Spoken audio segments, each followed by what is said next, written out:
I remember when I was in secondary high school, everybody wanted good grades so they could get high prestige jobs after further graduation. Nobody wanted a blue-collar job because it was labeled as kind of low-paid and even for some, filthy. They had no idea how spoiled and unknowing they were that those jobs could be the best decisions of their life.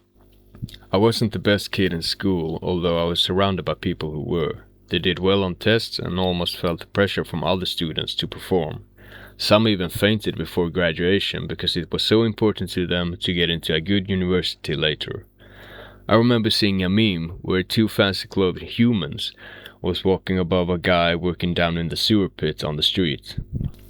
I don't know what it was, but that job was kind of similar to my job, and the picture was clear that some people look down on the very jobs that makes the human world work. Those jobs are the foundations of society, and in my opinion they should be held in higher regard, because it's not true that anyone can do them, especially not fancy people. And by fancy people, I don't mean rich people, I mean people who doesn't want to get any dirt on them for a couple of hours.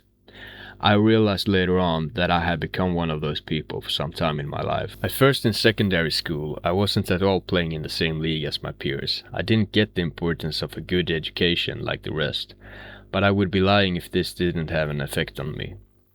But who knows what they want to do when they are 14, 15 or even 18. I also started to look down on blue-collar jobs, and I wanted to be a computer engineer, although I never had any interest in it before. And so I went, and I completely failed. It wasn't all for nothing though. I learned about how the internet works and circuits and a little bit of how to program. But again, the people at my university played in a different league. They loved this shit. They had been programming since they were 6 years old, and when they tried to make a joke, they looked down at their feet and stomped their feet. At this time, I had started to share my old passion for music with friends online. I got a good response and I felt that I was meant to do this. So I started a YouTube channel and started posting covers of some songs. It was just one problem.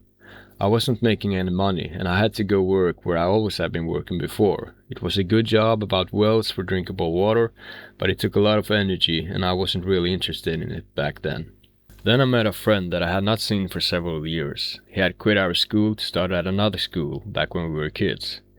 He had top-level education, and still he started his own business, and we're on the move to start another business. He said, yeah, my education is great and all, but I hate working in that field. I want to be an entrepreneur that makes a lot of money, and I want to control my time, because time is finite, and this job just takes the time away from the work I want to do. I said I wanted to do something similar with my music, or at least something on the side that buys me the time to be creative. He asked me why I wasn't happy with the job I had. There is so much opportunity in that business, and a lot of ways to make money. I had never seen my job through that lens before. People were impressed by the opportunity to have entered that business and asked me if I were to take over in the future. The idea started to seem compelling, but I still wanted to get some returns from my base education, and I went to school again to learn more about this business, from the wells outside the building to the tap water on the inside, and along the way I learned about heat and cold and about ventilation. I also learned a lot about buildings and how different buildings work and breathe, and how different operations in buildings need different abilities from the heating system, ventilations, and water supply. All this knowledge became very handy when we bought our own house. I could calculate what costed money and what was good and bad for the health of the house, but also for us living in it. I had friends who had building skills and electricity skills, and together we could fix almost every problem we could find in each other's houses, and also make ideas come to life.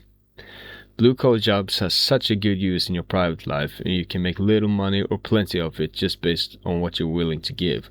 But also you can save a lot of money by implementing these skills in your own home. If there's a problem, you know how to fix it.